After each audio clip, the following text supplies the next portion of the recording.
Mais voilà, je n'autorise pas au sein de l'association. S'il y a des médiums qui veulent faire de la conférence en salle, ils peuvent me contacter ou contacter d'autres associations. Voilà. Ensuite, je voulais faire une annonce personnelle. Le 14 octobre, on devait faire une soirée couscous. Celle-ci est annulée. Alors, je demandais pourquoi je n'avais pas de réservation, mais en fait, on m'a dit, mais Maria, il y a les quarts de finale de rugby. Donc, moi-même, quand j'ai fait ça, quand j'ai prévu ça en juin, quand je me suis décidée de faire ça en juin, j'ai pensé à tout sauf à ça. Pour une fervente du rugby, tu vois. Voilà. Donc, j'ai compris pourquoi. Donc, elle sera reportée probablement en février ou mars.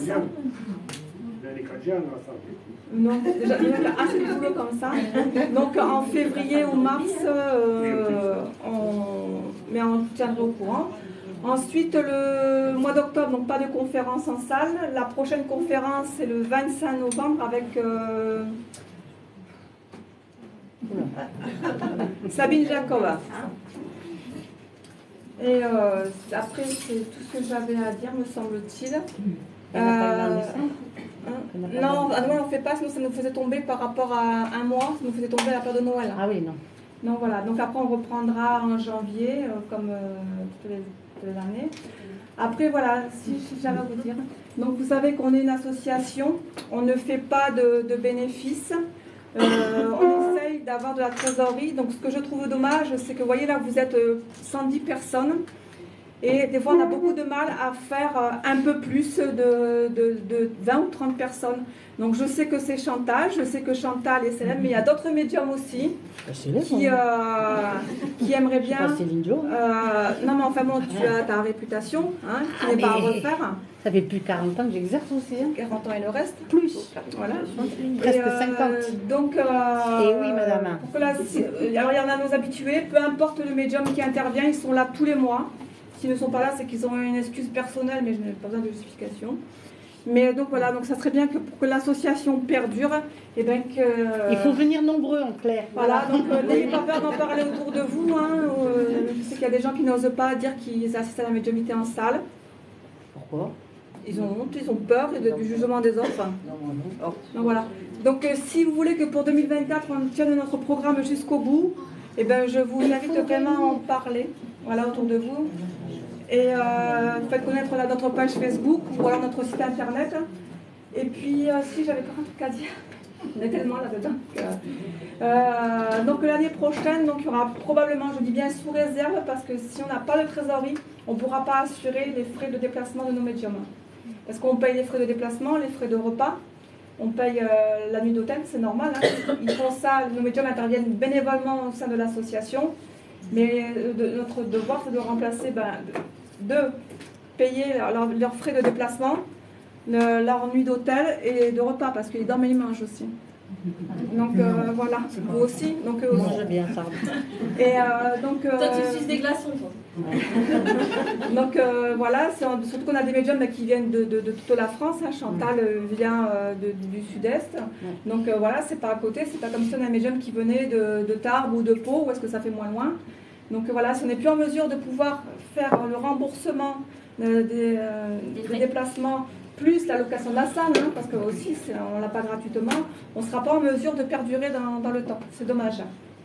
Donc l'année prochaine, il y aura médiumnité probablement janvier, février, mars, avril, mai, juin.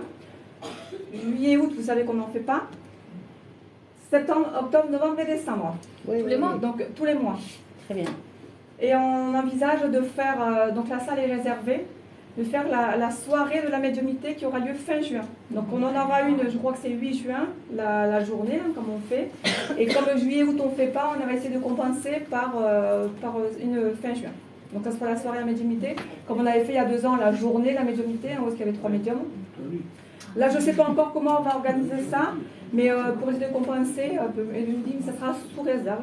Parce que l'association n'a pas un budget inépuisable. Donc je vous remercie de m'avoir écouté. Je vais laisser donc la parole à Chantal. Et merci. Donc aussi, donc je suis Maria, je suis médium et psychanalyste à Bagnères-de-Bigorre. Psychanalyste. Oui, je comprends pourquoi tu dis ça.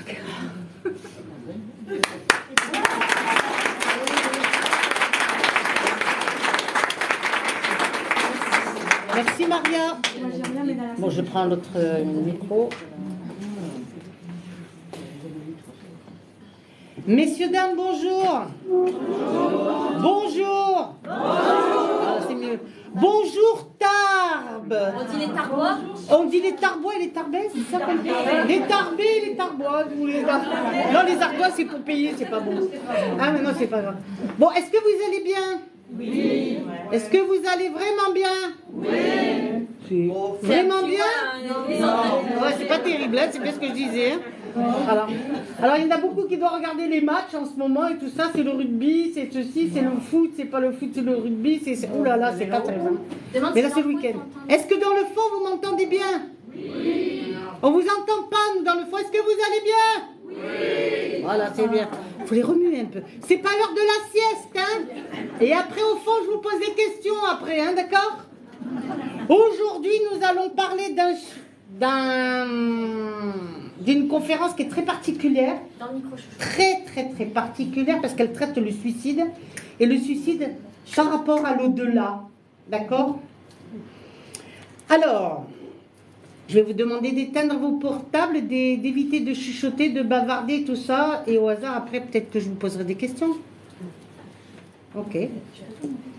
Selon les perspectives religieuses, philosophiques ou éthiques, le suicide est considéré comme un blasphème ou une insulte à la vie, comme un choix qui relève de l'individu et qui doit être respecté, comme un acte qui demande beaucoup de courage, parce que j'en ai marre d'entendre que les suicidés ce sont des lâches et tout ça. Attention, hein. Moi je les défends, très important. Donc qui demande, oui, beaucoup de courage, parce que c'est pas évident. Comme un acte égoïste ou comme une preuve de lâcheté, certaines personnes pensent, face à son rôle dans le monde, notre monde actuel, existentiel. Les positions sont multiples. Les raisons qui y poussent le sont tout autant. Le choix est alors radical et en principe irrémédiable. Il faut être conscient que la personne qui se suicide est quelqu'un qui se trouve déjà sur Terre, dans un état d'esprit d'extrême souffrance, au point de non-retour. Cela veut dire qu'elle ne voit pas l'aide qui peut lui être apportée et elle se coupe alors progressivement, mais définitivement du monde des vivants, du monde qui l'entoure, et va alors s'emmurer sur soi-même, elle-même, toute seule, en quelque sorte, dans la souffrance, sa souffrance. C'est un peu comme tomber au fond d'un puits. Tout son être refuse la vie alors ici-bas. Pour beaucoup, le suicide semble être le moyen pour accéder à un monde meilleur. Ben oui, ils pensent qu'il n'y aura plus de souffrance. Mais qui vous dit qu'il n'y a plus de souffrance? Et qui vous dit que ça ne va pas continuer? Ouais. Un monde meilleur ou pour disparaître dans le néant. Ce fléau social existait déjà dans l'Antiquité et au IIIe siècle avant même Jésus-Christ. Platon, dans son œuvre Phédon, avait mis les hommes en garde contre ce certains considèrent comme étant un droit de se détruire par soi-même. 50 ans avant Jésus-Christ, Cicéron s'était exprimé de semblable façon dans le Songe de Scipion, dans lequel il est précisé que ceux qui n'ont pas voulu retenir leur âme dans la prison du corps sont incapables dans le corps qui défaille d'un essor qui va alors les éloigner de la terre et ils ne parviennent qu'à la félicité qu'après des siècles et des siècles d'agitation purificatrice. 19 siècles plus tard, Monsieur Allan Kardec, que je salue précisément puisque j'ai travaillé dans son institut pendant 42 ans, je tenais à vous le préciser, oui. Et oui, je ne parais pas comme ça, hein, oui. Et oui, pendant 42 ans, je tenais à le remercier parce que moi je l'appelle mon Anou. Il y a une histoire entre lui et moi, voyez-vous. Et oui, pendant 42 ans, confirmer cette vérité en écrivant justement le suicide volontaire qui est une transgression de la loi divine à moins qu'il ne soit causé par la folie. Il va alors retarder l'entrée de l'esprit dans un monde meilleur. Chose qui sera retraduite un petit peu dans certaines lectures en 1975, M. Raymond Moody, dans son livre sur la vie après la vie, qui rapporte des témoignages de suicidés qui, ayant été réanimés après une excursion dans l'au-delà, ont tous déclaré que c'est encore pire après qu'avant et que plus jamais ils ne recommenceraient. Ils s'étaient rendus compte que l'on ne supprime pas un problème en se supprimant. Ben oui, ou même plusieurs problèmes. Mais qu'on l'aggrave dans son livre « La lumière de l'au-delà ». Le même auteur nous apprend que le docteur Bruce Grayson, psychiatre à l'université du Connecticut aux États-Unis, qui a mené une étude étendue sur les suicidaires, a découvert que non seulement le fait de faire l'expérience de l'après-vie ou l'excursion dans l'au-delà, mais que simplement de savoir que cela existe entraîne dans presque tous les cas la disparition même du désir de suicide. Ça me fait penser à une année, il y a quelques années en arrière, où j'étais dans une conférence où il y avait une dame qui était assise devant, comme ça, au premier rang, comme vous, madame, et qui pensait à se suicider après que j'ai terminé ma conférence. Et quand je l'ai eu en médiumnité, je lui ai dit, madame, vous avez ça. Elle m'a dit, ah ouais, là, elle n'a pas rigolé, elle est morte. Je l'ai fait comme un électrochoc. Vous savez ce que c'est un électrochoc? Et du coup, elle avait envie de vivre. Et après, à chaque fois qu'elle venait me voir mes conférences, elle disait, c'est Chantal qui m'a sauvé. Je dis, non, c'est pas moi, c'est là. Donc, c'était une petite aparté pour dire que comme quoi, vous savez, ça ne se voit pas toujours les personnes qui ont envie de mourir, hein, on est d'accord? Mais ça se sent. Et ça se ressent encore plus pour des personnes qui sont comme moi. Donc, faire l'expérience de l'après-vie ou d'incursion dans l'au-delà, mais que simplement de savoir que cela existe, entraîne dans presque tous les cas la disparition du désir alors du suicide. Comme je lui avais fait cette électrochaude, c'est sûr, elle est rentrée chez elle, elle a pris une bonne douche et elle est allée se coucher. Elle n'avait plus envie de mourir. Tant mieux, non? C'est mieux. Mais après, je l'ai revue quelques années plus tard et elle ne s'est jamais suicidée. Eh bien, tant mieux. Lorsque l'irréparable, je dis bien l'irréparable, est accompli, comme ce fut le cas de M. Georges Moranier, et croyez-moi, j'ai travaillé avec sa maman qui est décédée quelques années plus tard, Jeanne Moranier, et qui a écrit des livres sur les communications en contact avec son propre enfant, son propre fils, qui les a traduits dans des livres et qui a écrit en écriture automatique ou écriture, je dirais plutôt inspirée, et qui recevait tous les messages de son fils défunt et qui lui décrivait ce qui se passait dans l'au-delà. Et après, ce qu'il y a eu, c'est que quand Jeanne Moranier, paix à son âme, avec son fils, ils se sont retrouvés de l'autre côté, ça a été génial. J'ai eu 2-3 messages d'elle, waouh! Je me suis dit, super, elle avait retrouvé son fils. Sa mère nous révèle dans son livre La science de l'esprit. Je ne sais pas si vous l'avez lu, ce livre, non? Non, vous ne connaissez pas Jeanne Moranier? Non, une femme exceptionnelle. Dans son livre, le témoignage médiumnique de son fils sur l'épreuve qu'il a alors subie en arrivant dans l'au-delà, et dans sa conférence à Lyon le 29 janvier 1986, où j'étais avec elle, Maggie Lebrun, auteur du livre Médecin du ciel et médecin de la terre. Maggie Lebrun est une femme extraordinaire qui est décédée aussi et qui était dans la région Rhône-Alpes, à Lyon plus précisément, a attiré notre attention sur les dangers du suicide en déclarant ceci dans ses lectures, que l'épreuve qui peut suivre risque de durer jusqu'au moment où on aurait dû normalement cesser de vivre. Lorsque deux personnes unies par une grande affection se donnent la mort ensemble, ou que l'une d'elles se suicide après la mort naturelle de l'autre pour aller retrouver la première personne qui se sera suicidée. Premièrement, la chose, elle est très déçue, ceux qui pensent à ce genre de choses-là. On ne peut pas se retrouver tout de suite. Hein. Alors on peut errer ce qu'on appelle dans le cosmotellurisme.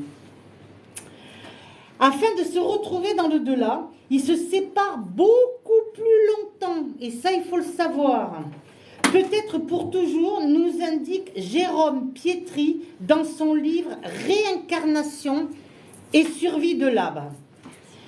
Monsieur Raymond Moody, dans son livre La vie après la vie, rapporte le témoignage d'un homme qui a tenté de se suicider pour rejoindre son épouse décédée et qui non seulement ne l'a pas retrouvée, mais a été saisi d'une grande angoisse pendant son séjour provisoire dans l'au-delà. Celui qui accomplit ce geste pour retrouver un être cher décédé s'en éloigne encore plus davantage. Sachez-le. Est-ce que tu peux expliquer pourquoi chouchou? Pourquoi? Parce que déjà dans les Écritures saintes, on ne peut pas se donner la mort. Puisque la première personne est déjà suicidée, ou si c'est par exemple des suicides collectifs ou autres, la personne se suicide en pensant qu'on va retrouver la personne qui est défunte et qui s'est déjà suicidée. Vous n'êtes pas sur le même plan. Et on va errer sur le cosmotellurisme, qui est le premier plan, parce que c'est la vie après la vie, premier plan, deuxième plan, troisième plan, quatrième plan, cinquième plan. Et alors, il faudra beaucoup de temps pour se retrouver. Alors que si c'est une mort naturelle, vous serez accueillis par vos aimés, que ce soit des parents, des amis, des enfants, des frères, des sœurs, des maris, des femmes, des amants, des maîtresses. Il y avait un monsieur qui me disait « Ah ben moi j'avais envie de mourir, maintenant j'ai plus envie de mourir. » Je dis « Pourquoi ?» Il me dit « Parce que je vais les retrouver, mes 3 femmes là-haut. » Ben oui. Et j'ai dit « Tu retrouveras aussi tes maîtresses. » Mes maîtresses. J'ai dit Et il m'a dit « Et alors comment je vais faire ?» Il me dit « Je vous demanderai de l'aide. » Il était coquin ce monsieur. Hein. Et j'ai dit « C'est drôle, vous avez plus envie de mourir là ?» Il me dit « Non, je suis plus pressée. J'étais très pressée, je voulais les retrouver. Maintenant je suis plus pressée. » J'ai dit « Parce que vous aurez des comptes à rendre de l'autre côté. » Ben oui. Parce que Chantal, donc comme elle l'explique, dans l'au-delà il y a plusieurs plans. Bon, bien sûr, ça arrive que des fois il y a des suicidés qui montent directement dans la lumière. Oui. Mais ce n'est pas automatique et ce n'est pas parce que c'est un enfant. Ça ne change rien. Ça dépend de l'état d'esprit et de la personne et de l'évolution spirituelle sur cette terre, si elle est évoluée ou non évoluée, si elle était croyante ou non croyante, tout rentre en jeu dans l'au-delà. Donc par exemple, il y a d'abord sur les plans le purgatoire, après le cosmotellurisme, enfin avant le bas astral, le purgatoire, cosmotellurisme, premier plan, deuxième plan, etc. Jusqu'au plan de la réincarnation. Si la personne suicidée ne voit pas la lumière, donc si la personne ne monte pas dans la lumière, elle va forcément soit au purgatoire, soit au cosmotellurisme. Et elle aura besoin d'aide. Elle aura besoin d'aide. Et elle va nous appeler. Elle s'est suicidée pour retrouver sa femme, son enfant et tout ça. Mais sa femme et son enfant est au premier, deuxième ou troisième plan. Et que lui n'est pas monté dans la lumière et qu'en plus il est coincé dans le cosmotellurisme, ça veut dire qu'il ne se retrouve pas. C'est pas parce que vous vous suicidez. On montrera quelques extraits tout à l'heure, vous allez comprendre. Je vais essayer de vous montrer visuellement quelque chose qui fait partie de l'invisible. Donc, quand vous voyez que les personnes, ça calme direct, hein, donc je peux vous dire que oui, vous posez des questions. Donc, dans son livre La science et l'esprit, on a parlé dans Les médecins du ciel et médecins de la terre, qui est un livre de Maggie Lebrun et de son mari, qui explique justement les plans et tout ce qui s'ensuit, tout ça. Réincarnation et survie de l'âme, dans le livre de Jérôme Pietri, où il parle justement des plans de conscience dans lesquels nous pouvons accéder une fois après la mort. Raymond Moody, dans son livre La vie après la vie, est-ce que vous l'avez lu? Est-ce que vous l'avez vu, le film aussi? Non?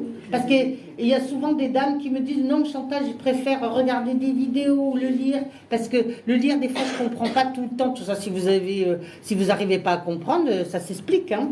Mais des fois, vous n'arrivez pas à comprendre parce que vous n'êtes pas encore sur le bon plan de conscience pour comprendre. Des fois, il faut peut-être plusieurs mois, plusieurs années. Et après, peut-être que vous le relirez, vous comprendrez. Ça dépend juste de votre évolution spirituelle. Alors, revenons aux moutons. Dans La vie après la vie, par un témoignage par M. Raymond Moody, un homme qui a tenté de se suicider pour rejoindre son épouse décédée et qui non seulement ne l'a pas retrouvée, mais a été saisi d'une angoisse terrible de l'autre côté pendant son séjour provisoire dans l'au-delà. Donc celui qui accomplit ce geste pour retrouver un être cher décédé, je le répète et je le répéterai sans cesse, s'en éloigne encore plus davantage, a écrit M. Allan Kardec dans le fameux livre des esprits. Est-ce que vous avez lu les livres des esprits de Allan Kardec? Vous avez lu le livre des médiums aussi? Vous avez tous lu? Bon, c'est parfait. On posera des questions tout à l'heure, j'adore. On va s'amuser aujourd'hui. Hein. L'enseignement de la spiritualité nous dit: n'allez nulle part, ne cherchez pas à l'extérieur de vous, vous n'y trouverez rien. Vous resterez alors insatisfait, frustré, car le véritable royaume, les vraies richesses font partie de votre intériorité et de votre subjectivité, de votre âme. Et si je vous pose la question, où est votre âme? Où est le siège de l'âme? Non, le cœur. Merci, madame. Ah oui. Voilà. Le cœur, c'est le siège de l'âme. Nous sommes nés avec un plan de vie bien déterminé avant même notre incarnation. Bien établi et parfaitement adapté à notre incarnation. Ce plan de vie, nous l'avons soigneusement préparé. Eh bien oui, quand on dit on ne choisit pas ses parents, on ne choisit pas sa famille, eh bien si on les choisit, des fois on dit oh ben là, ce jour-là, je devais être bourré pour avoir choisi ça. Non? Vous regardez à table, vous regardez les frères, les soeurs, vous dites oh là là là là là là, je crois que la cigogne, elle n'a pas déposé devant la porte et s'est trompée de porte.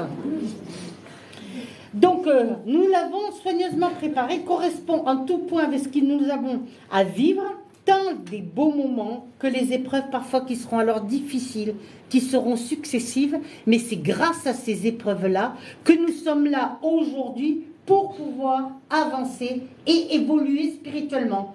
Car je le répète et je le répéterai sans cesse, nul n'est prophète dans sa propre paroisse, mais nous ne cherchons pas quand tout va bien. Quand tout va bien, vous avez un bon compte en banque, une bonne santé, un mari, des femmes, des enfants, que tout va bien. On ne cherche pas. C'est aux frontières de la maladie. C'est aux frontières de la mort des autres, de notre propre mort, qu'on va essayer de chercher. Parfois, ça sera un peu trop tard. Dommage. Essayez de vous préparer dès aujourd'hui. Donc nous sommes nés avec un plan de vie bien établi, tout ça. Ce plan de vie, nous l'avons soigneusement préparé et choisi. Il correspond en tout point avec ce que nous avons à vivre dans les beaux moments et comme les mauvais moments. Tout est prévu. Rien n'est laissé au hasard. Les gens mis sur notre route, les rencontres, nos parents, nos enfants, tout, rien n'est par hasard. Oui, vous avez choisi. Les obstacles ou les épreuves situées sur notre route ont été tracés et déterminés à l'avance. Et nul n'était au-dessus de nos capacités à y faire face. Dieu ne permet pas le suicide car nul a le droit de vie et de mort sans l'acceptation de Dieu. Cette énergie suprême, le grand architecte de l'univers, même qui est la source de la vie, nul n'a le droit d'en décider, et religion ou pas, il en est ainsi. Le suicide. Alors là, il y a un grand thaumaturge, un grand maître spirituel, puisque c'est monsieur Maître Philippe de Lyon, un des plus grands thaumaturges et un des plus grands guérisseurs français, qui disait ceci: la mort ne brise jamais les chaînes qui sont à nos jambes. La mort ne délivre pas. Celui qui se suicide pour mettre fin à ses malheurs se trompe, car il lui faudra revenir et expier sa faute et remplacer le temps abrégé, où il ne faut pas lui jeter la pierre, car on ne sait pas quelle était sa souffrance. Bien des suicides ne sont que le châtiment fatal d'êtres qui ont commis un assassinat et à qui il est donné de payer ainsi leurs dettes. Si l'on pousse quelqu'un au suicide en lui faisant de gros ennuis, on passera alors la même peine, disait M. Maître Philippe de Lyon. Un grand sage de la tradition juive disait ceci: cherche la paix en ton lieu, à l'endroit où tu es, où tu vis, dans la situation que tu vis actuelle.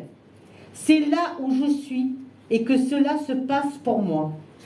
D'après le Talmud, dans la Kabbale et dans les livres hébraïques, le suicide pose un réel problème par rapport au rituel du deuil, qui correspond dans la tradition juive à un accompagnement de l'âme au défunt. Celui qui se suicide est considéré comme un meurtrier puisqu'il vient de tuer une personne, oui, sa propre personne. Même s'il s'agit de sa propre personne, je fais partie d'un projet global en me tuant. J'élimine un élément de ce projet divin. Nous ne sommes pas seulement responsables de notre propre réalisation, mais également de celle des autres. Si nous nous tuons, c'est l'ensemble que nous tuons et que nous altérons tout autour de nous. Nous attendons à un projet collectif, celui de l'humanité. Il est donc de notre devoir d'aller jusqu'au bout de l'expérience de la vie que nous avons à vivre sur cette terre, bonne comme mauvaise. Et Dieu sait qu'il y a des gens qui me disent, ben moi, pas plus tard qu'avant-hier. J'ai vu une dame, j'ai dit, bon, on va commencer là, on va pas s'ennuyer toutes les deux. Hein. Et oui. Donc jusqu'au bout de l'expérience que nous avons à vivre sur cette terre, car quoi que nous fassions, je le dis bien, nous devrons terminer ce que nous n'avons pas terminé. Comme les criminels, le suicidé sera condamné à mort par le tribunal, ce qui revient en fait à être condamné et à renaître. Tu peux expliquer ce que ça veut dire en gros? Ça veut dire que si vous avez un programme... il n'y a pas de tableau, je ne peux pas vous mettre des feutres. Si vous avez par exemple un programme de 0, je vous donne à 90 ans.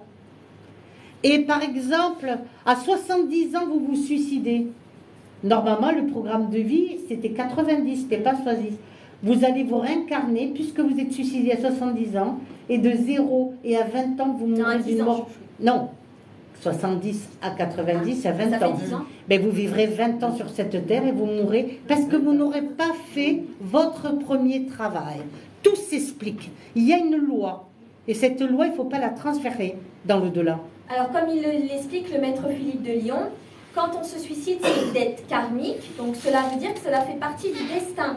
Mais donc, c'est prévu avant même l'autre réincarnation. Oui. Donc, c'est prévu sur plusieurs réincarnations. C'est-à-dire que si vous tuez quelqu'un, il est possible que vous le payiez en vous suicidant vous-même. C'est une des raisons au niveau du suicide. Après, il y a d'autres raisons karmiques, mais l'une principale... Et des choses à vivre. Donc, même si vous ne les acceptez pas, des fois, nous sommes obligés de passer par des événements, bons comme mauvais, pour pouvoir changer, comprendre et évoluer, même si c'est difficile. Donc, ce qui veut dire qu'il va faire partir du destin. Donc, on va vous dire, par exemple, voilà, tu as tué quelqu'un, dans la prochaine vie, tu vas te suicider. Dans ton programme de vie, il est dit que tu dois vivre jusqu'à 30 ans et à 40 ans, tu te suicides. Il te reste 10 ans à vivre. Donc, dans la deuxième, donc dans l'autre vie, encore une autre, donc c'est prévu sur plusieurs vies, tu vivras jusqu'à l'âge de 10 ans. D'où les enfants, la mort subite de l'enfant, des enfants qui décèdent jeunes, les etc. enfants qui meurent. Parce qu'il n'est marqué nulle part. Écoutez bien ce que je veux. Sur n'importe quel livre, n'importe quel tableau, à quel âge tu dois naître, à quel âge tu dois mourir. Il n'y a pas d'âge pour mourir. Alors on dit toujours, ah ben lui il est vieux ou elle est vieille, mais ça ne nous appartient pas, c'est Dieu qui décide. Donc les enfants qui décèdent jeunes, enfin les enfants... 1 heure à vivre, 1 journée à vivre, 3 jours à vivre, 15 jours à vivre, tout est écrit. C'est dû à cause souvent d'un suicide d'une vie antérieure. Tout à fait. Alors, comme le disait par le tribunal, ce qui revient en fait à être condamné et à renaître. Le suicidé n'est ni mort ni vivant. Il n'est pas mort parce que son heure n'est pas alors arrivée et qu'il devra attendre son heure pour vivre. On pourrait donc interpréter la condamnation à mort du tribunal comme un moyen pour sortir de cette situation infernale pour le suicidé.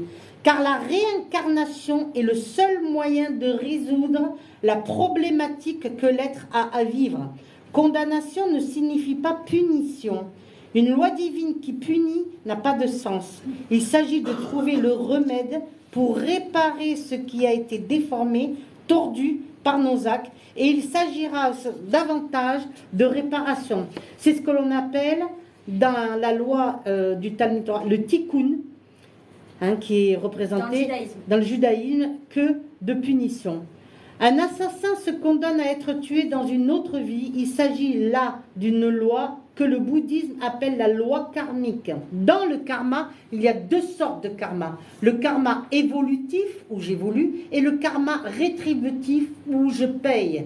Mais dans le rétributif, il y a aussi, si je paye, c'est que je dois évoluer. C'est parce que j'ai des choses à comprendre. Donc il y a plein de choses. Il faut poser son cerveau et bien réfléchir. Mais qu'est-ce qui se passe alors pour le suicider? S'étant condamné lui-même, comment pourra-t-il alors réparer ses erreurs ou son erreur? Dans la Kabbale, nous dit que l'âme du suicidé se trouve non seulement séparée du corps et de l'expérience de vie qui lui a été assignée pour réaliser son être, son parcours, mais également de son essence même. loin de se libérer de toutes ces souffrances que l'on a incitées au geste fatal, loin d'éviter l'expérience qui lui a été nécessaire ou les pénibles circonstances qu'elles étaient appelées à vivre, cette âme devra alors attendre son heure dans un autre monde, comme on dit, entre deux mondes, avant de revenir faire le nécessaire pour réparer alors son geste. Lorsqu'on devient conscient du drame que les suicidés sont appelés à vivre, ici ou de l'autre côté, on ne peut que faire en sorte d'éviter cette solution qui non seulement apparaît privée de sens, mais compromet dangereusement notre chemin de vie. Il y aurait bien sûr d'autres considérations à faire pour comprendre réellement quel est le sort de celui qui décide d'en finir avec la vie. Si nous acceptons l'hypothèse énoncée que la mort du corps ne donne pas fin à la vie, mais ne constitue qu'un changement d'état, que se passe-t-il alors dans un suicide? Le problème théologique posé est que l'être en devenir n'est plus dans son lieu d'accomplissement. Il n'est plus dans son temps d'expérience. Il n'a plus son outil de travail, c'est-à-dire son corps, qui est le véhicule et qui lui permettra d'avancer. La souffrance existera toujours. Un suicidé pourra se réincarner dans une famille où aura lieu un suicide afin qu'il comprenne lui-même aussi qu'est-ce que c'est que d'être victime du suicide tout autour de lui. Si vous vous êtes suicidé et que vous réincarnez dans une famille où vous avez dans vos ancêtres ou dans famille pas mal de suicidés, pendus ou peu importe, eh ben, c'est parce que vous devez comprendre ce que c'est que de rester sur Terre et d'avoir aimé quelqu'un qui s'est donné la mort. Rien n'est par hasard. Afin qu'ils comprennent par la tristesse de voir un proche que l'on a aimé se suicider, tout le mal qu'il aura alors occasionné. Cela impliquera donc un suicide supplémentaire et rien ne pourra rompre cette chaîne alors infernale. Et c'est pour cela que dans la psychogénéalogie ou dans ce qu'on appelle les constellations familiales et tout ça, on va retrouver toujours des dates par rapport à un grand-père, une arrière-grand-mère, où il y aura par exemple les femmes restées seules, les hommes restés seuls, où il y avait par exemple plus ou moins des suicidés, un grand-père, un tonton, une tata et tout ça, et en cherchant bien, en psychogénéalogie ou même en généalogie, on va retrouver des dates qui vont se reproduire. Donc c'est pour cela que c'est important. Il y avait Dalida qui elle a vécu tous les suicides, voilà. Enfin presque tous de ses Dalida, compagnons. qui était une chanteuse extraordinaire, avait pas eu de chance à Navo parce qu'elle, ce qu'elle voulait, bon, bien sûr, sa carrière de chanteuse, c'était quelque chose pour elle. Mais elle, ce qu'elle voulait avant tout, c'était trouver un mari et avoir un enfant. Elle n'a jamais pu se marier. Elle a jamais pu. Et tous les hommes qu'elle a aimés, presque tous, se sont suicidés. Et dans cette vie-ci, avant de partir, Dalida était quelqu'un de très spirituel. Elle était allée voir Teilhard le Jardin, monsieur Teilhard le Jardin, pour subir un enseignement ésotérique et spirituel. Et qu'est-ce qu'elle a fait, Dalida? Elle s'est suicidée. Parce qu'elle n'arrivait plus à vivre par rapport au manque d'amour et tout ça. Donc, malgré son enseignement ésotérique, elle s'est donnée, elle a choisi sa mort, elle s'est donnée la mort. Et pourtant, Teilhard des Jardins, quand elle a fait sa démarche spirituelle, elle avait demandé pourquoi elle chantait, à quoi ça servait ce qu'elle faisait. Et en fait, comme il lui avait expliqué, c'est pas pour elle, c'était pour les autres, parce que grâce qu'elle apportait à la du bonheur musique, par sa musique. Elle apportait du bonheur. Mais c'était pas suffisant. Et pour elle, c'était insupportable. Et c'était lourd aussi de porter tous les suicides de ses compagnons aussi, même si ça n'avait pas de sa faute à elle, c'est juste que c'est lourd pour elle. C'était un vécu qui était très difficile. Donc, une personne suicidée trouve-t-il tout de suite la lumière? Non, pas forcément. Parce qu'on dit souvent, oh, ben, tous les suicidés, ils sont dans la lumière. Non, pas forcément. Il y a des maisons qui sont hantées par les suicidés. Les pires, ceux qui mettent beaucoup plus le temps, ce sont les pendus. Ils peuvent rester des siècles pendant une maison. Donc, vous rentrez dans des maisons, vous trouvez, surtout quand vous les voyez. Moi, quand j'étais petite, quand j'étais une petite fille, quand je rentrais de l'école, je jetais mon cartable d'un côté et je me glissais juste à genoux, comme ça, et j'allais sous l'escalier qui montait au premier étage, et là, je parlais avec un pendu, et c'était mon copain. Et ma mère, elle me disait, mais avec qui tu parles? Ben, monsieur. Mais quel monsieur? Il n'y a personne. Mais si, il est là, maman, le monsieur, tu le vois pas?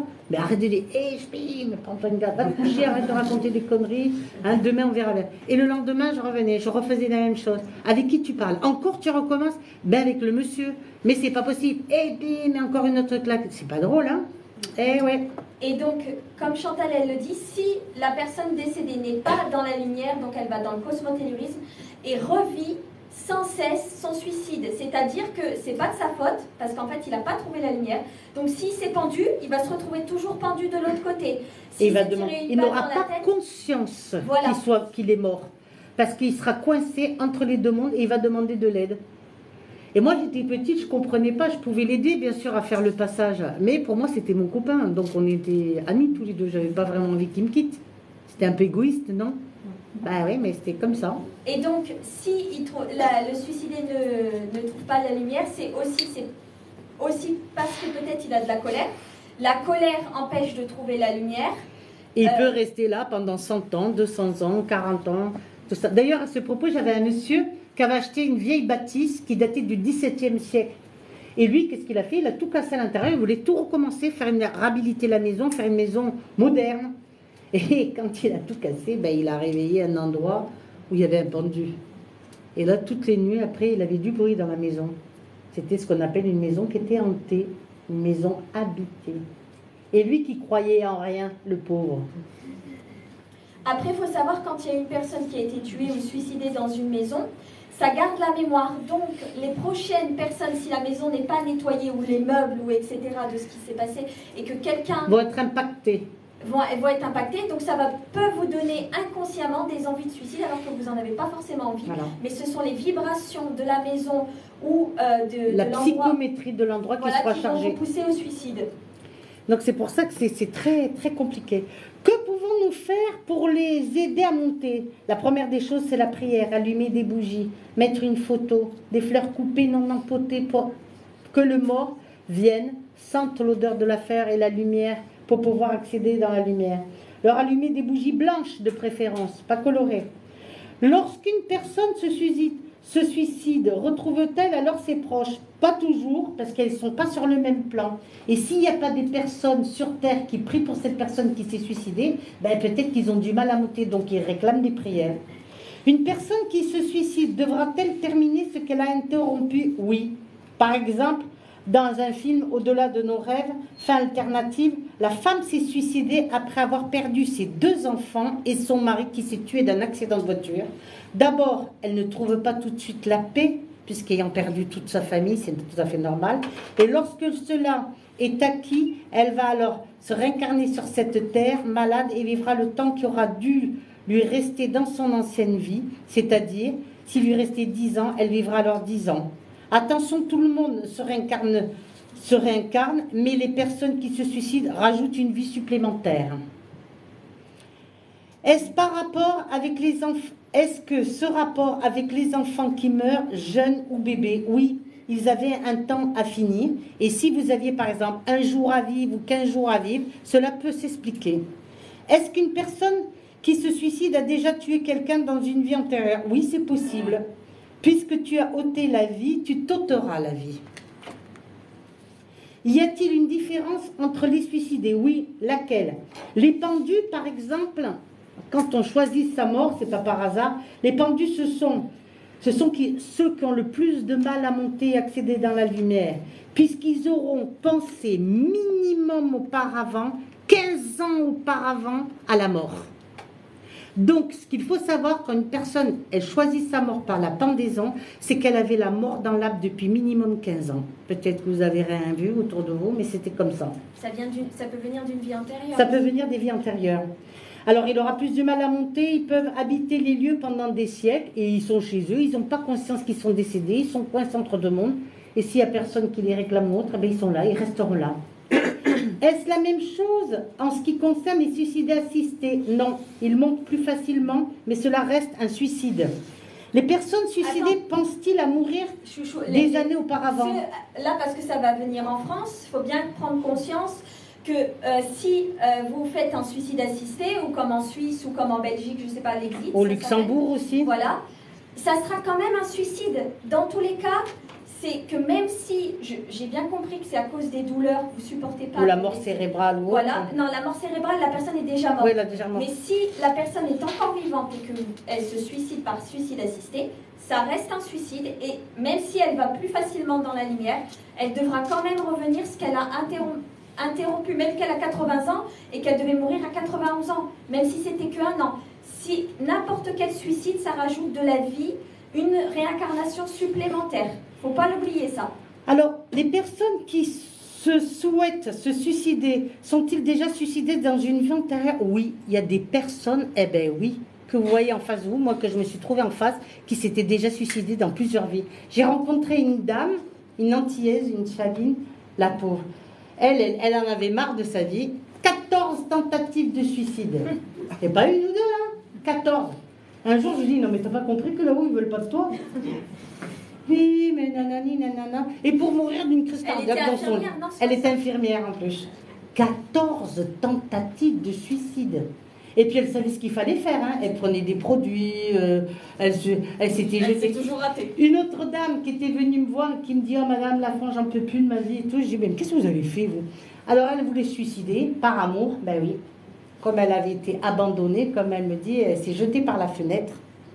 Mais d'un immeuble, des HLM, dans la banlieue parisienne, en se jetant par la fenêtre, qu'est-ce qui s'est passé? Au lieu de tomber sur le bitume ou tomber sur le... Il y avait la dame qui était juste en dessous de chez elle, qui avait mis un étendoir pour étendre son linge. D'habitude, t'as pas de... Pourquoi elle avait mis ce jour-là l'étendoir, va savoir. Elle avait sorti sur le balcon, donc elle a atterri sur l'étendoir qui l'a fait rebondir, et au lieu de tomber sur le bitume, elle est tombée sur la pelouse. Elle a eu les 2 jambes fracturées, mais elle n'est pas morte. Elle me dit, vous vous rendez compte, je me suis suicidée, je me suis jetée du 6e, j'ai rebondi, j'ai atterri, j'ai eu 2 jambes cassées. Et puis en plus, elle me regarde, puis elle me dit, vous avez vu les cicatrices que j'ai sur mes jambes, elles sont pas belles, hein, qu'elle me dit. Ben oui, mais il y a des sacrées choses, hein, c'est pour ça que je vous dis, il y a des sacrés exemples. Quand c'est l'heure, c'est l'heure, et quand c'est pas l'heure, c'est pas l'heure. Va où tu veux et meurs où tu dois. Est-ce un rapport avec les vieilles âmes? Oui, les vieilles âmes ont parfois du mal à trouver leur place ici-bas sur cette terre et se trouver dans un temps plus moderne et pensent donc au suicide comme une solution. Oui, j'ai rien à voir avec tous ces gens-là, je m'ennuie, j'ai pas d'amis, je vis pas dans mon époque, je me sens pas très bien dans ce siècle, etc., etc. Les envies suicidaires sont très souvent d'origine karmique. Les mémoires du suicide ou de traumatismes des vies antérieures successives qui remontent à la surface dans les périodes critiques de l'existence et redonnent à la personne ce même désir ou le bouleversement complètement.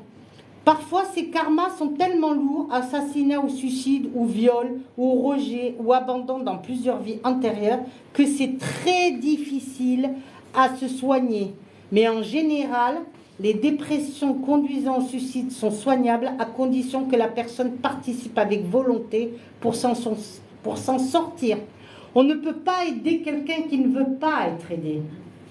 On peut aider quelqu'un qui veut être aidé, mais quelqu'un qui ne veut pas être aidé ou quelqu'un qui ne veut pas entendre les 4 vérités, au mieux qu'il reste chez lui. Hein.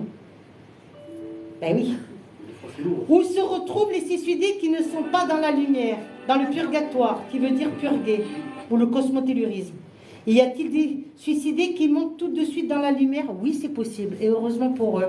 Ce n'est pas tout le monde pareil. On va vous montrer un excès. Voilà, Au-delà de nos rêves. D'ailleurs, cet acteur s'est suicidé après ce film. Non, pas après ce film. Pas longtemps après. Non, il s'est suicidé, mais c'est pas suicidé. Mais comme quoi, il a tourné ce film avant. C'est quand même bizarre.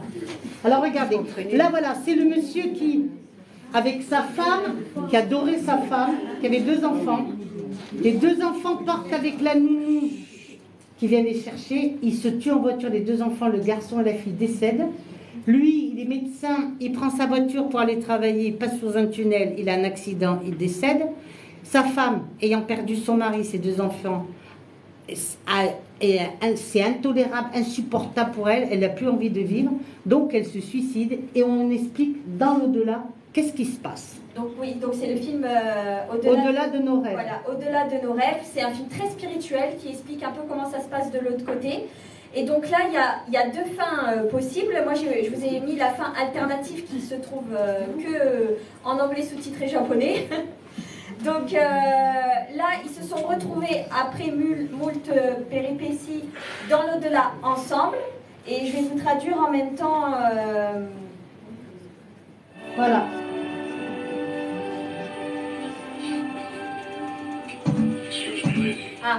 marche pas.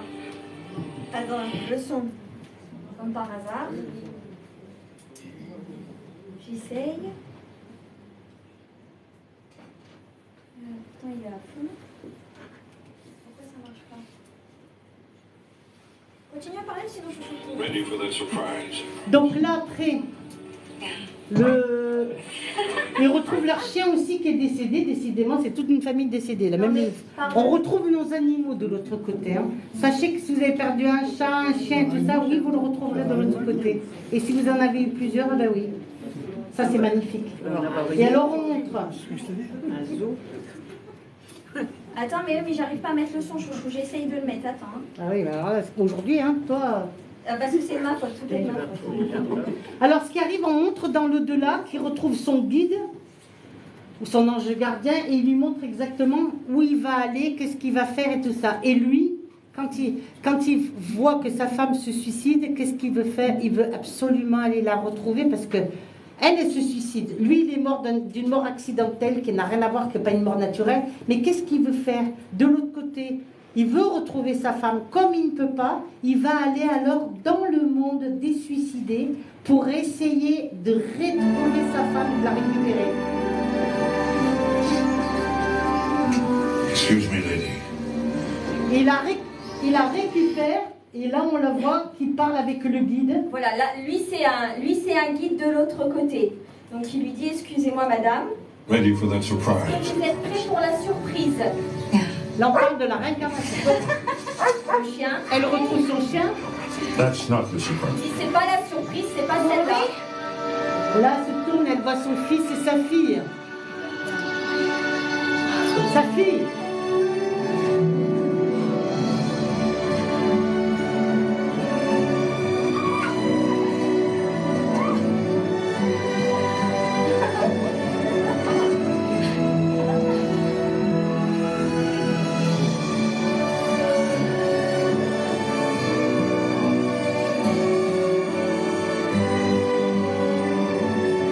Son fils.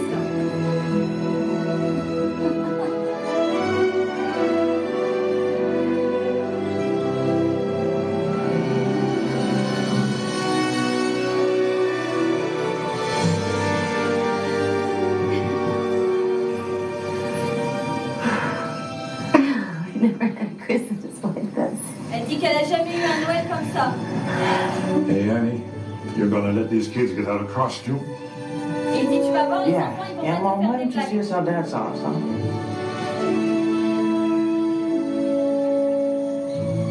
You had a rush.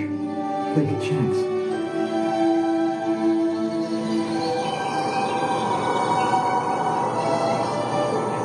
Et donc en fait ce qui se passe c'est que là, dans l'au-delà, ils peuvent prendre l'apparence qu'ils veulent. Donc là ils s'amusent et en fait bon ça fait partie du film mais ce sont ces enfants qui l'ont guidé et qui ont guidé leur père pour retrouver sa mère.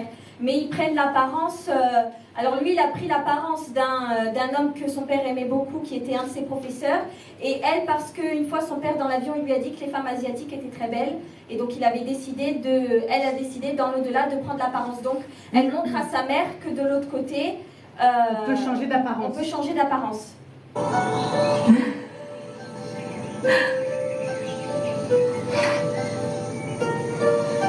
We could change back so you're not with strangers.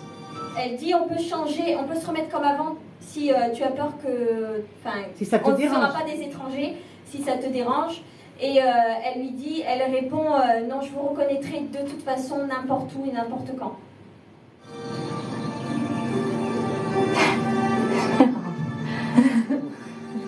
I know you guys any place.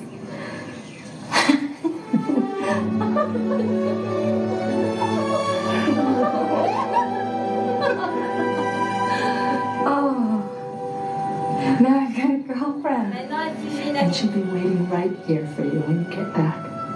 Et alors elle lui dit maintenant j'ai une amie, elle lui dit ben, je serai là quand tu reviendras. Et lui il va dire quand tu reviendras et c'est là qu'il va lui expliquer comme elle s'est suicidée, elle doit retourner dans l'au-delà, retourner sur Terre pour finir ce qu'elle avait interrompu. Back? You going somewhere?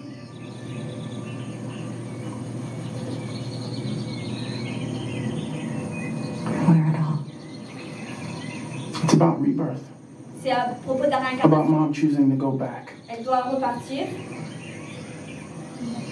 She killed herself. Elle s'est There's a suicidée. reason every religion in the world talks about atonement. Because we know inside when we need to take responsibility for what we've done. Grace, this time will pass like a heartbeat. Il lui dit, ça va passer comme un battement de cœur. That's all eternity. Then she'll be with you forever. Forever. It's a long time to feel wrong. Go ahead. Just try and tell me that you don't want to do this. She'd be born to a family in Sri Lanka. Donc là, elle lui explique sa prochaine réincarnation. Elle dit, elle va naître dans une famille au Sri Lanka. Pauvre. She'd be a girl, healthy at first. Elle sera une fille en bonne santé à première vue, mais elle va contracter une maladie. In her teens, she'd contract an illness that causes sleep deprivation. So what village will we be in? Et donc lui, il lui dit, bah, puisque c'est ça, moi je vais repartir avec toi. Dans quel village on sera? Et alors le guide va lui répondre, je m'en doutais que tu voudrais repartir avec elle. Et donc il va lui expliquer sa prochaine réincarnation à lui. Hey, let's do this one together, okay? Can we? Can we be together? Soulmates. I'm I sorry. had a hunch, so I found one. Late 20s, you travel to Sri Lanka where you meet. Alors il lui dit, quand tu auras 20 ans, tu vas voyager au Sri Lanka, tu vas la rencontrer, tu vas tomber amoureux d'elle, Love with and marry a beautiful young tu vas la woman. Your marier. devotion sustains her through her illness. And if you play your cards right, she dies in your arms. Alors il lui dit, elle sera malade, tu resteras tout le temps à côté d'elle et elle mourra dans tes bras. Live to be old. Mais tu vivras vieux. To be alone 40 years mourning. Et il lui dit, tu seras seule après qu'elle sera morte pendant 40 ans à la pleurer. Hey, nothing's perfect. Il répond, rien n'est parfait dans la vie. Mais il veut absolument par amour se réincarner avec elle. C'est beau l'amour quand même.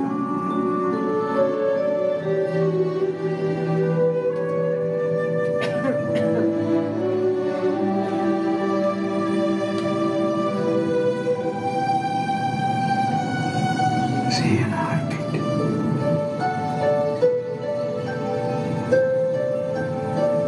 Il lui dit, on se voit dans un battement de cœur.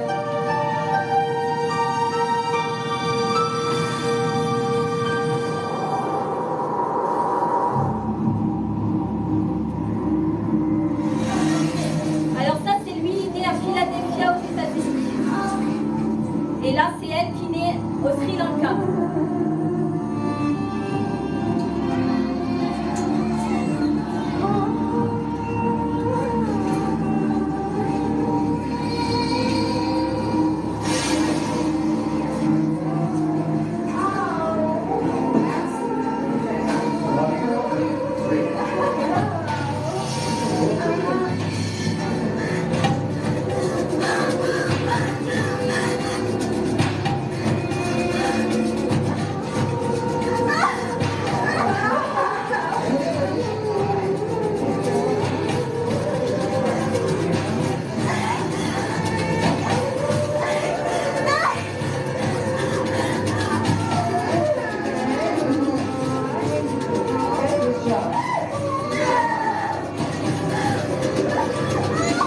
Elle respire pas.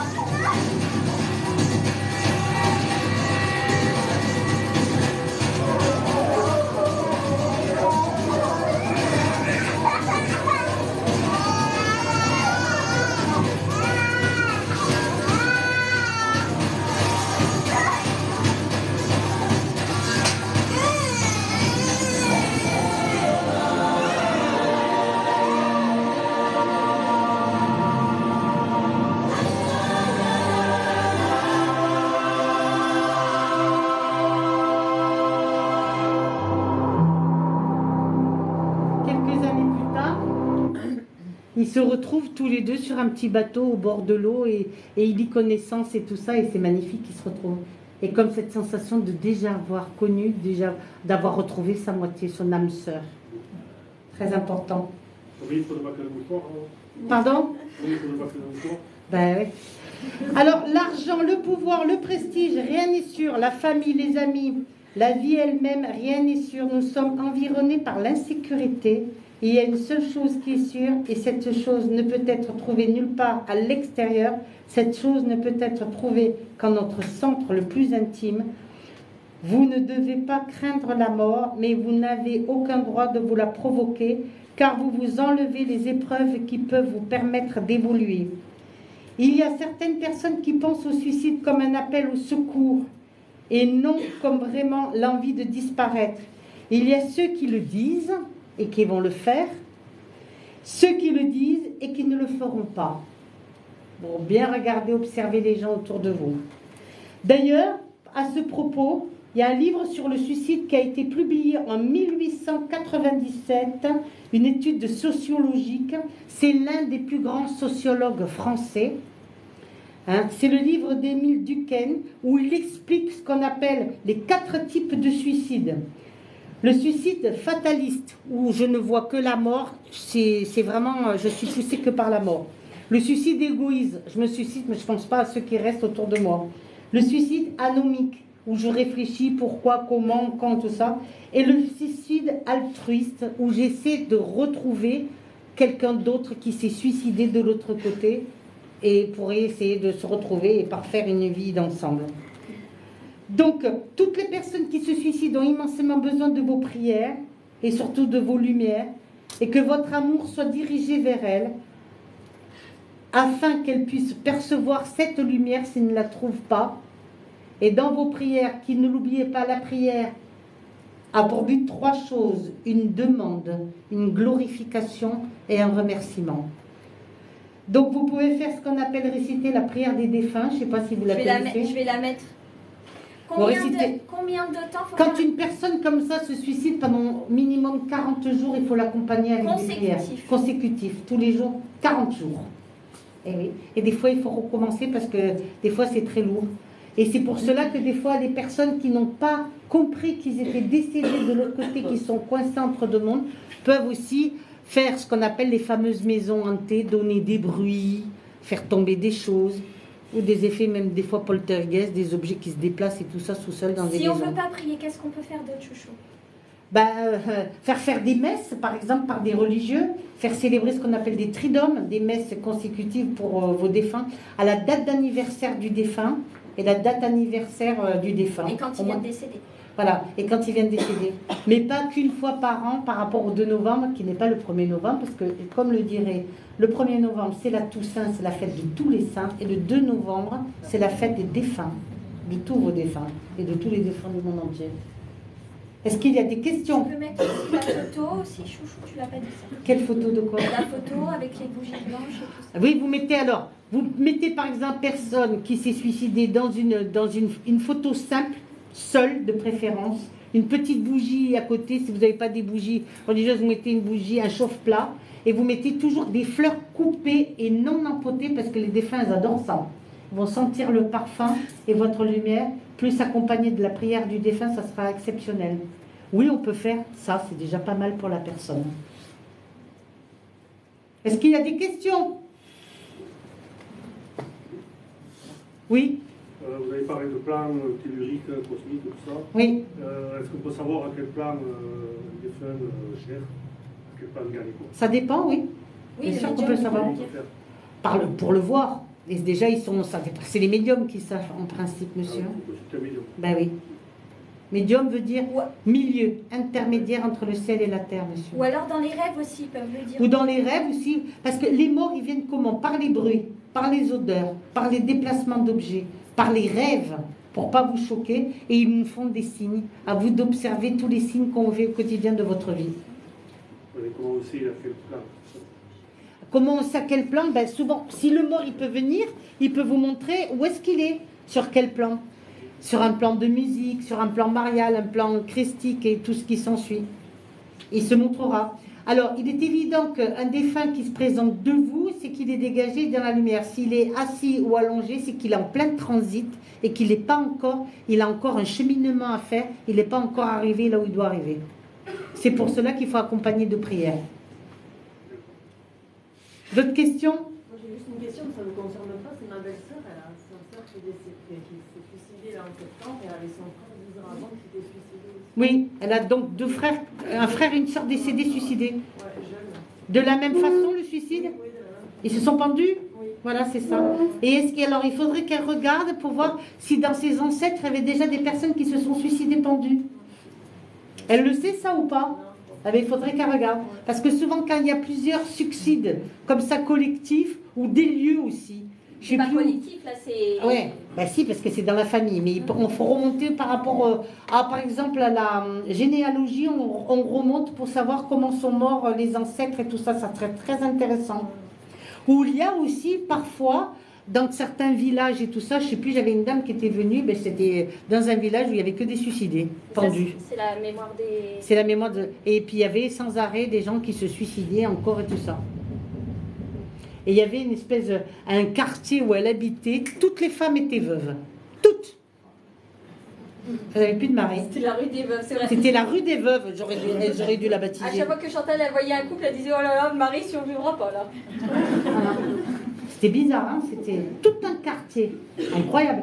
Maisons qui n'étaient pas mitoyennes, des maisons qui étaient quand même successives, toutes. Il y a quand même quelque chose. Ah ben là, c'était le lieu. C'est la rue, ça. C'est la rue. Est-ce que c'était un cimetière où il y avait des guerres ou est-ce qu'il s'est passé des voilà. choses? Il faut regarder minimum 200, 300 ans en arrière pour voir ce qui s'est passé sur le terrain. Souvent, c'est un endroit où il y avait ce qu'on appelle des guerres de religion ou autre. Et ça s'explique, hein. C'est comme ça. Est-ce qu'il y a d'autres questions? Vous pouvez vous lever, je ne vous vois pas, merci. Merci madame, bonjour. Bonjour. Est-ce que c'est la même chose pour la maladie, le cancer par exemple? Non, ça n'a rien à voir. Ça n'a rien à voir? Non. Il y a des quartiers comme ça où... Ah, des fois, oui. Ah, vous voulez dire en psychométrie? Oui. Ah, bah, elle pense oui, des fois, il peut y avoir, madame. Alors, surtout avec certains compteurs, je ne dirai pas le nom. Mais non, non, mais je rigole. Mais oui, madame, il y a des endroits, mais ça n'a rien à voir avec le suicide. Le cancer, c'est une maladie, mais madame. elle te demande si on peut avoir dans une maison des maisons à cancer et tout à fait. En géobiologie, madame, ça s'explique. Vous avez, par exemple, des maisons qui tuent. On les appelle des maisons à cancer, des maisons où c'est que des femmes seules, des maisons où c'est que des hommes seuls, des maisons à divorce. Moi, pas loin de chez moi, j'ai une maison, à chaque fois que je vois des gens qui arrivent, je dis « Ah, ils vont pas rester longtemps ensemble. » Et ça rate pas. Mais les quartiers, oui. Oui, madame. Souvent, si c'est des maisons, des quartiers à maladie, c'est peut-être parce qu'il y a de l'eau qui coule en dessous. Voilà. Pour regarder s'il n'y a pas des nœuds d'Arkman en géobiologie, il faudrait faire venir un géobiologue. C'est très intéressant. Un médium aussi peut faire. Un médium aussi, mais un géobiologue, normalement, il va venir, il va mesurer tout ça. Et s'il y a des nœuds d'Arkman avec des croisements tellurés qui va dévier le nœud d'Arkman avec des tubes de cuivre et tout, c'est tout un travail, madame. Voilà. C'est sûr que quand les gens ils construisent des maisons, ils ne savent pas où ils construisent. Il faut se renseigner toujours au cadastre. Ben oui, parce qu'on a des surprises après. Oui. Bonjour. Les gens qui sont fatigués, épuisés, il y a le sida poussé par la magie noire. Ah oui, mais là c'est encore autre chose. Ça, c'est... La différence, c'est quand vous êtes sous attaque occulte et que vous vous donnez la mort, c'est parce que vous entendez des voix comme des gens jette-toi par la fenêtre ou des trucs comme ça. Là, c'est pas de votre faute puisque vous étiez habité par des mauvais esprits. C'est des entités qui vous poussent à faire chose. Là, c'est pas la même considération que quelqu'un qui, par exemple, veut se suicider pour aller retrouver, par exemple, des personnes qui se sont déjà mortes ou suicidées. Il se rajoute de la vie quand même dans la prochaine vie ou pas? Oui, mais c'est pas pareil. C'est difficile de dissocier les deux quand même. Oui. Mais par exemple, là pour des cas par exemple d'attaque occulte, ça n'a rien à voir. C'est les esprits, comment on appelle ça, les esprits possessifs. Les esprits possessifs sont les esprits qui vous poussent à boire, à vous droguer, à vous autodétruire et à vous suicider. Vous entendez des voix, jette-toi par la fenêtre, jette-toi par... J'ai eu un beau jeune homme, par exemple, la maman elle courait, ils étaient sur le train, il s'est jeté sous le train devant elle, 17 ans. De rien. Et ça existe, et pour ça qu'il ne faut pas... Il faut savoir aussi que quand on est sous ce genre de choses, on a aussi du mal à monter aussi dans la lumière parce que les esprits qui sont toujours là, ils empêchent aussi la personne de trouver les tunnels. C'est pour ça qu'elle a besoin aussi de nous. Mais dans l'au-delà, ce n'est pas la même chose considérée au niveau de... Ah non, parce que là, c'est un cas à part, vous voyez ce que je veux dire, c'est pas pareil. Il détermine certainement la personne a fait de la sorcellerie dans cancer ici. Mm. Parce qu'elle a dû tuer des gens comme ça avant. D'autres questions? Ils ne posent pas de questions. Et là-bas, ils ne sont pas intéressés, là? Ils ont tout compris. Vous avez tout compris, vous, c'est ça? Ah, Attends, mais c'est un suicide, pas moi. Parce que l'alcoolisme, c'est une maladie, madame. Oui, mais c'est pas. Mais c'est pas un suicide en prenant, mais c'est un suicide latent, comme on dit, parce que c'est quelqu'un qui s'autodétruit. Et alors, ils doivent revenir après aussi ou comment Oui, il va revenir en comprenant, peut-être se réincarner dans une famille, il y aura quelqu'un qui boira beaucoup, il devra comprendre par rapport à la personne. S'il n'a pas compris dans sa vie antérieure, il comprendra dans la future vie. Mais tu es obligé de comprendre. Là-haut, vous savez, madame, ils ont tout leur temps. Pas toujours. Oui, bonjour. Un couple, le mari qui tue sa femme et après qu'il se suicide, comment ça se passe pour la... Ah ben ils sont pas sur le même plan. Si le mari se suicide après avoir tué sa femme, lui il va penser retrouver sa femme ou ses enfants ou je sais pas. Ben non, ils sont pas sur le même plan. Puisque j'ai eu une dame qui était venue me voir en consultation, elle sortait de prison, elle avait tué son mari, elle venait savoir comment il allait de l'autre côté. Je trouvais un peu gonflé quand même. Je me rappellerai toute ma vie, madame. J'étais dans la région parisienne, je mangeais une pomme avec le laguiole, vous savez, le couteau. J'ai ouvert le petit tiroir avec le genou, j'ai fait tomber la pomme, tomber le couteau, j'ai refermé le tiroir avec le genou comme si rien n'était. Et là, quand elle est rentrée, j'ai vu du sang qui giclait partout. J'ai dit, qu'est-ce que c'est que ça encore? C'est quoi encore ce truc? Et en fait, non. Elle venait savoir que si elle pouvait, elle m'a posé carrément la question, si je me suicide, est-ce que je pourrais le retrouver là-haut? Elle dit pourquoi? Elle sortait de prison, ça faisait je ne sais pas combien d'années de prison qu'elle avait fait, et j'avais toujours pas compris. Mais non, mais je l'aimais quand même, alors j'aimerais bien le retrouver, qu'elle me dit là-haut. Et comment ça se passe pour la femme? Pour là Ça dépend déjà si elle est montée dans la lumière. Voilà, exactement. Parce que si elle est dans la colère ou dans la tristesse et qu'elle n'a pas trouvé le tunnel de lumière, elle n'est pas forcément montée dans la lumière. Comme dans le film Ghost. Vous l'avez vu, le film Ghost? Vous avez... Alors, dans le film Ghost, quand il se fait assassiner dans la rue, qu'il est avec sa femme et qu'il rentre bras dessus, bras dessous, tout ça, il se fait assassiner, puisque c'est commandité par un de ses amis à lui. Il se fait assassiner, et qu'est-ce qui se passe? Comme il comprend, arrivé de l'autre côté, qu'il est mort assassiné, que c'était pas une mort naturelle, il va pour protéger tout le temps sa femme. Donc il lui fait des signes jusqu'à temps qu'elle comprenne sa femme. Mais sa femme, elle ne comprend toujours pas. Jusqu'au moment où il lui met un médium sur sa route, elle ne comprend toujours pas et tout ça. Donc peu importe la personne, comment elle va ressentir, si déjà, 1, vous êtes ouvert à ça, 2, si vous y croyez pas, ben c'est sûr que quelqu'un qui y croit, c'est plus facile que quelqu'un qui croira en rien du tout. On est d'accord? Voilà. Mais ils n'ont pas accès sur le même plan, ça c'est sûr. Et la personne qui a commis l'acte, en fait, elle sera au purgatoire. Elle sera au purgatoire. C'est pas le même plan. Pour l'instant, elle va être coincée au purgatoire et pour accéder à certains plans et tout ça, où elle va être ce qu'on appelle jugée par les lots cosmiques. Et est-ce que c'est possible qu'on la rencontre Oui. Bien sûr. Quand quelqu'un commet un meurtre ou fait du mal à quelqu'un, va au purgatoire qui n'est pas le même endroit que le cosmotelluriste. Non. Donc si la personne a assassiné sa femme, si sa femme monte dans la lumière, elle le pourrait directement, tant mieux, la grâce du jeu. Si elle n'a pas trouvé le tunnel de lumière, elle va au cosmotelluriste jusqu'à trouver le tunnel. Le mari, lui, il ira au purgatoire jusqu'à trouver la lumière aussi. Et ils peuvent même se réincarner, se retrouver, et c'est cette sensation d'avoir déjà vu, vous voyez ce que je veux dire? Et de se sentir un peu comme vous rencontrez une personne, vous avez cette sensation de déjà vu, vous avez peur de cette personne, alors que cette personne ne vous a jamais rien fait, et que vous posez la question, mais pourquoi? Puisque je viens à peine de le rencontrer. C'est pas logique. Et ça vient par rapport, cette peur vient d'une vie antérieure passée. Si dans les deux cas, les personnes ne sont pas réincarnées, mais qui sont tous les deux dans la lumière, ils ne sont pas forcément sur le même plan de l'autre côté. C'est-à-dire que si la victime est plus haut, si elle a envie, elle peut descendre et aller le voir. Mais la personne qui sera plus bas, elle ne peut pas monter pour aller la voir. Il n'y a pas d'autorisation, c'est pas la fête de l'autre côté, on fait ce qu'on veut. Non, il y a des règles, il y a des lois et on ne peut pas faire tout ce qu'on veut. On ne peut pas transgresser la loi, comme il disait Allan Kardec. Oui? Donc les suicidés se réincarnent plus vite que des gens meurent de mort naturelle? Non, ça n'a rien à voir. S'il a des choses à comprendre de l'autre côté, il doit faire un travail sur lui. Hein. Donc, arriver de l'autre côté, vous savez, quand on dit qu'on aura toute la mort pour se reposer, je rigole. Parce qu'on doit travailler sur soi. Il se réincarne. On doit tout travailler, madame. C'est comme la machine à laver. D'abord, il faut d'abord que les personnes, tout le monde doit d'abord trouver le tunnel de lumière, après monter tous les plans dans l'autre côté, travailler sur soi et après se réincarner.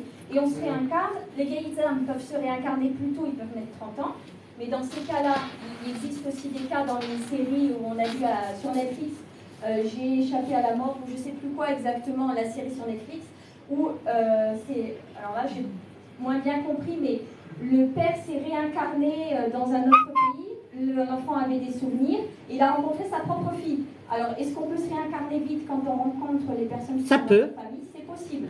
Mais on met généralement, on va dire, au moins 100 ans, si tu es une jeune âme, à te réincarner. Ils nous attendent généralement. Après, ça peut arriver, des cas... Qu'il y en a qui se réincarnent très rapidement, oui, ça peut arriver. Ils mettent 30 ans, mais c'est des vieilles âmes et ils ont des choses à faire.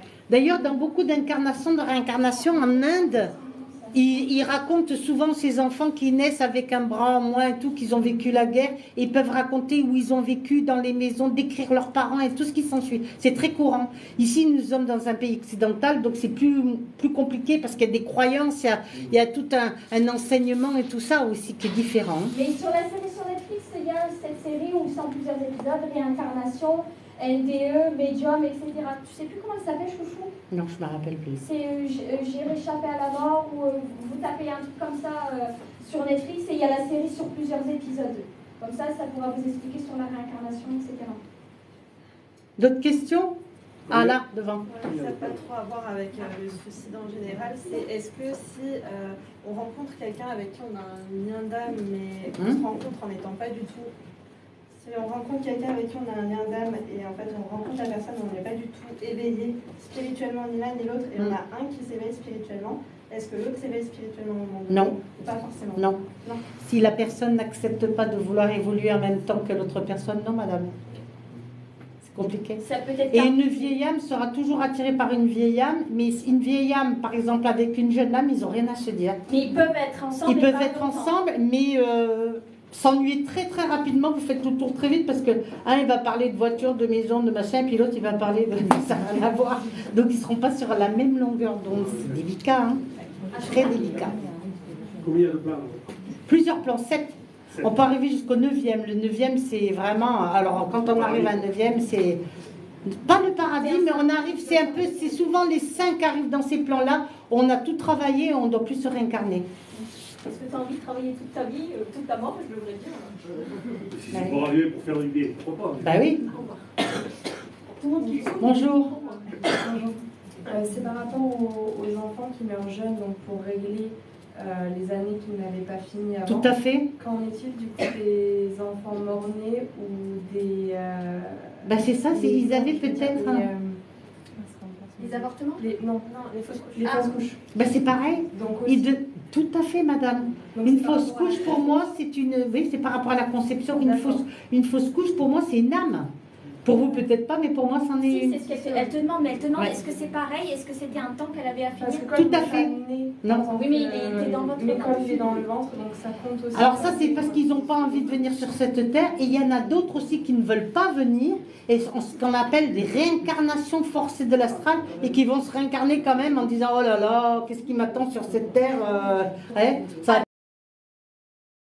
Quelqu'un ne veut pas se réincarner, qu'est-ce qu'ils font dans l'au-delà? Ils vous font faire un déni de grossesse.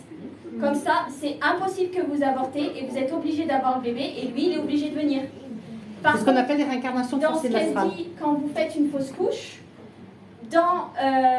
Ou plusieurs fausses couches. Il y a des femmes qui en font plusieurs. les enfants, vous pouvez les retrouver non pas dans vos futurs enfants, mais dans vos futurs petits-enfants. Ça peut sauter une génération. Voilà.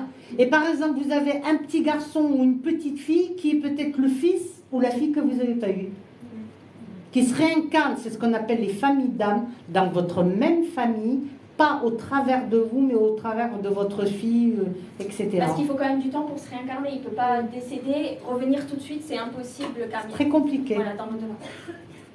D'autres questions? Oui, moi. Ah. Combien de réincarnations? Quoi, combien? Ben, ça dépend. Autant. C'est pareil pour tout le monde? Non, c'est pas pareil pour tout. Autant de fois que vous aurez des choses à Mais comprendre, ça ne va madame. pas en centaines. Hein. 100, c'est beaucoup. Hein. Ouais. D'accord. Et est-ce que c'est pas automatiquement chaque fois dans la même famille d'âmes? Non.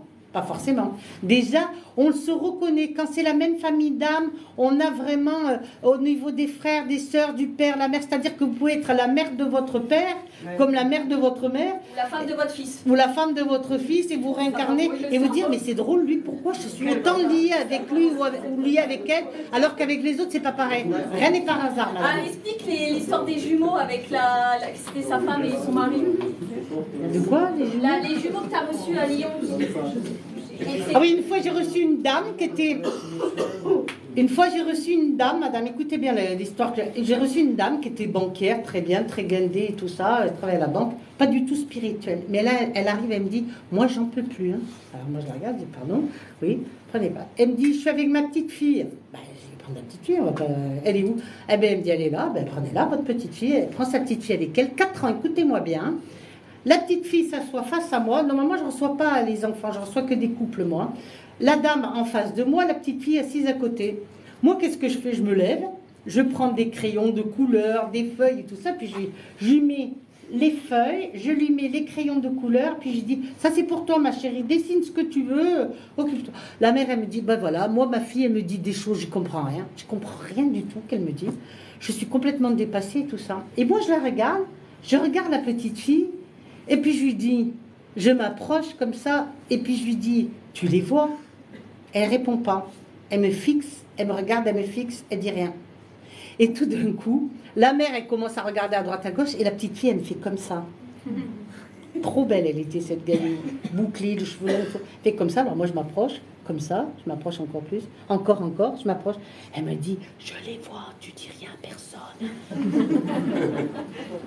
surtout, ne dis pas à elle, quoi, à ma mère. Alors, et je lui dis, et tu les vois comment? Elle me dit, ben, comme toi. Hein. Elle me dit, c'était trop drôle. Elle me dit, je les vois comme toi. Quoi. Je dis, ah bon, alors qu'est-ce que je fais? Je me lève, j'avais une petite boîte avec des anges et tout ça, et je mets un petit chapelet à l'intérieur. Je lui pose la boîte comme ça devant la petite fille, puis je lui dis, quand tu les vois et que tu as peur, tu ouvres ta boîte, tu secoues ton chapelet comme ça, et tu verras qu'ils disparaîtront, et tu foutront la paix, et tu refermes la boîte. T'en as pas une autre? Pourquoi faire? Et puis, je comprenais pas. Puis tout d'un coup, je la regarde, j'ai dit, mais votre fille, elle est pas seule? Elle me dit non. Et j'ai un fils aussi. Je dis, mais oui, mais il est où votre fils? Elle me dit, il est dans la voiture. Ben, allez, levez-vous, on va le chercher. On est allés, tous les trois, on s'est levés, on est allés chercher le petit gamin dans la voiture. Et je me retrouve avec la petite fille, le petit frère qui était des faux jumeaux, madame, qui n'était pas né dans la même, qui était jumeaux, mais des faux jumeaux, et la maman qui était là. Alors elle me dit, là, on est au complet, hein. Bon, ben, je la regarde. Et puis, tout d'un coup, je dis, alors, c'est des faux jumeaux, oui. Eh bien, j'ai dit, dans une vie antérieure, votre fils et votre fille, ils étaient mari et femme. Allons bon, qu'elle me dit. Là, ça y est, je perds... Ah non, parce que là, elle me dit, là, je suis... Et le petit n'avait aucun don, le garçon. Et le petit garçon n'avait aucun don, alors que la gamine, qui avait 4 ans, était très, très médium. Et elle avait une sacrée médiumnité, madame. Alors j'ai proposé, j'ai dit, écoutez, si vous voulez vous m'amener votre fille, je peux me la garder, moi il n'y a pas de problème. Hein. Elle m'a dit non, bon ben écoutez. Et alors, donc le petit garçon il part le premier, la maman elle suit derrière, elle parle, où tu vas? Nicolas il s'appelait, elle le suit. Et puis tout d'un coup, la petite, elle s'en va, elle n'avait pas envie de partir, elle part avec sa boîte, ses crayons de couleur, j'avais tout donné moi. Elle se retourne, elle me dit, on se reverra. Bon, tu l'as pas encore revue. Hein. Non, j'ai pas encore revu. Maintenant, cette petite fille, elle doit avoir 14 ans à peu près. Mais je pense qu'avec, c'est vrai, la maman qui n'était pas du tout spirituelle, là, c'est un sacré karma parce qu'elle ne pouvait pas faire ce qu'elle voulait ni rien. Et j'ai dit, n'oublie pas, tu remues le chapelet quand t'as peur et tout. Et c'est ça, les choses de la vie, c'est de drôles de choses. Hein. Mais c'était une évidence. Je les voyais tous les deux, mari et femme, dans une vie. La dernière vie, ils avaient été mari et femme, et là, ils étaient frères et sœurs. Extraordinaire. Votre fils, il peut être votre mari dans la prochaine vie. Votre fille, je l'ai dit. Votre fille, elle peut être votre mari aussi, hein. Ils peuvent changer de sexe. Hein. C'est l'âme. D'autres questions? Vous en souvenez pas. D'autres questions? Non, on fait une pause alors. Alors on fait une pause de combien de temps? Je sais 30 pas. minutes. Combien de pauses? Hein? C'est beaucoup, 30 minutes. Il n'y a que 2 toilettes. Vous êtes 110. Ah bah le dire, vas-y, c'est pas bon. Donc la pause? Donc on fait une pause, ouais, une bonne demi-heure parce qu'on est quand même 110. 30 minutes la pause. Par contre, quand vous serez servi à la boisson et au gâteau, je vous demanderai de sortir pour ne pas obstruer le coin... le passage. Le coin gâteau et le coin machin. Il y en a, ils se servent et ils restent manger devant. Donc je vous demanderai d'aller prendre l'air, sinon on n'aura plus de place. Bon appétit. Merci. Non, le café, ça va. On a bien mangé à midi, là. Plus faim, moi. Hein? Ah ouais.